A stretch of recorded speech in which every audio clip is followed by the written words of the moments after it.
일본의 어두운 범죄사에 길이 남을 가장 미스터리하고 대담한 사건, 그 중심에는 언제나 21개의 얼굴을 한 괴인이 존재했습니다.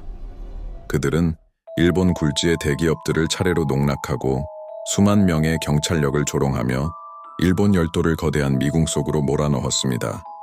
과연 그들의 정체는 무엇이었을까요? 왜 그들은 그토록 치밀하고 잔혹하게 범죄를 저질렀으며 홀연히 사라진 그들의 흔적은 어디로 갔을까요? 오늘은 일본 범죄사에 가장 풀리지 않는 수수께끼, 21개의 얼굴을 한 괴인 사건의 전말을 파헤쳐봅니다. 1984년 3월 18일 평화로웠던 일본 사회는 한순간에 거대한 충격에 휩싸입니다. 일본을 대표하는 제과 기업 에자키 글리코의 사장 에자키 카츠히사 씨가 자택에서 괴한들에게 납치된 것입니다. 늦은 밤 복면을 쓴 세 남자가 그의 집을 침입했고 무방비 상태였던 사장을 끌고 사라졌습니다.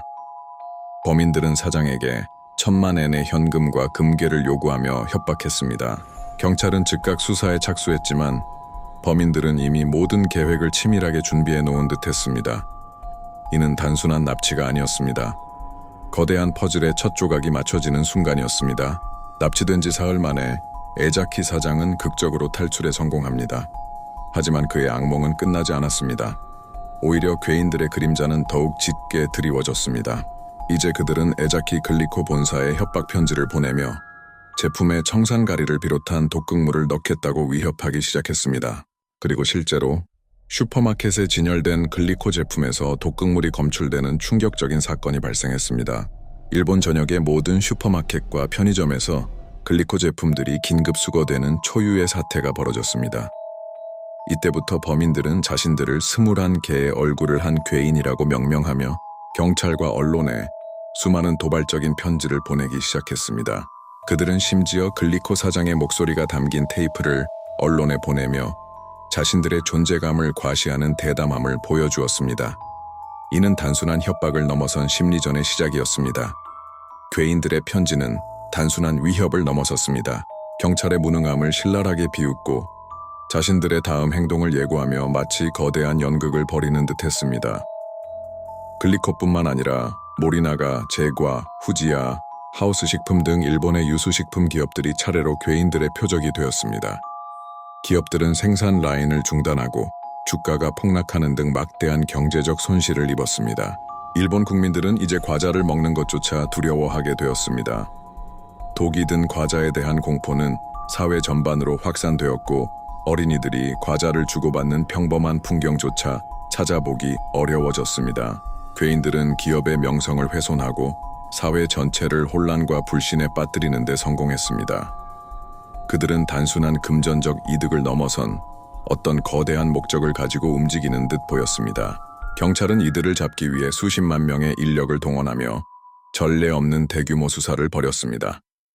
전국 각지에 수사본부가 설치되었고 목격자들의 진술을 토대로 범인들의 몽타주까지 배포되었습니다. 특히 여우눈의 남자라는 별명을 가진 특정 인물이 유력 용의자로 지목되어 추적했지만 괴인들은 마치 유령처럼 나타났다가 사라지기를 반복했습니다. 수차례의 검거 작전은 허망하게 실패로 돌아갔고 범인들은 경찰의 움직임을 손바닥 보듯 꿰뚫고 있는 듯 보였습니다. 그들은 심지어 수사를 지휘하는 경찰서장에게 직접 편지를 보내 조롱하고 자신들의 다음 행동을 예고하는 등 경찰의 자존심을 짓밟았습니다. 언론은 경찰의 무능함을 질타했고 국민들의 불안감은 극에 달했습니다. 이로 인해 한 고위 경찰 간부가 책임을 통감하고 스스로 목숨을 끊는 비극적인 사건까지 발생했습니다. 경찰은 범인들의 농락에 속수무책으로 당하며 깊은 수렁에 빠져들었습니다. 21개의 얼굴을 한 괴인들이 보낸 편지는 단순한 협박이 아니었습니다. 그들의 메시지에는 때로는 유머러스함이, 때로는 냉소적인 비웃음이, 때로는 자신들의 행동을 정당화하는 듯한 철학적인 내용까지 담겨 있었습니다. 그들은 자신들을 도둑이라고 칭하며 경찰을 바보라고 조롱했고 자신들의 범죄가 가난한 사람들을 위한 것이라고 주장하기도 했습니다. 이들은 언론 플레이의 천재였고 대중의 심리를 완벽하게 읽어냈습니다. 그들은 자신들의 행동을 마치 아이들의 장난이나 신나는 게임이라고 비유하며 경찰을 더욱 자극했습니다. 이 편지들은 단순한 범죄가 아니라 사회 전체를 상대로 벌이는 거대한 심리극이자 퍼포먼스처럼 느껴지게 했습니다. 그들은 자신들이 절대 잡히지 않을 것이라는 확신을 가지고 행동했고, 그 흔들림 없는 확신은 수사팀에게 더욱 큰 좌절감을 안겨주었습니다. 하지만 모든 것은 갑자기 끝났습니다. 1985년 8월, 괴인들은 마지막 협박 편지를 보낸 후 호련히 자취를 감췄습니다. 그들은 편지에서 우리는 우리의 일을 마쳤다고 선언하며 더 이상 활동하지 않을 것임을 암시했습니다. 경찰은 수사를 계속했지만 더 이상 어떤 단서도 어떤 협박도 나타나지 않았습니다. 마치 거대한 연극이 끝나고 배우들이 무대 뒤로 사라지듯이 21개의 얼굴을 한 괴인들은 완벽하게 침묵했습니다. 그들의 흔적은 어디에서도 찾아볼 수 없었습니다. 시간이 흐르고 수많은 의문과 미스터리만을 남긴 채 1995년 2월 이 사건의 공소시효는 결국 만료되었습니다. 그들의 정체는 영원히 미궁 속에 갇히게 된 것입니다. 21개의 얼굴을 한 괴인 사건은 단순한 미제 사건의 범주를 넘어섰습니다. 이는 일본 사회에 깊은 상흔을 남겼고 범죄 수사의 한계, 그리고 대중심리의 복잡성을 적나라하게 보여준 사례로 길이 남았습니다. 그들은 누구였을까요? 왜 그토록 대담하고 잔혹한 범죄를 저질렀을까요?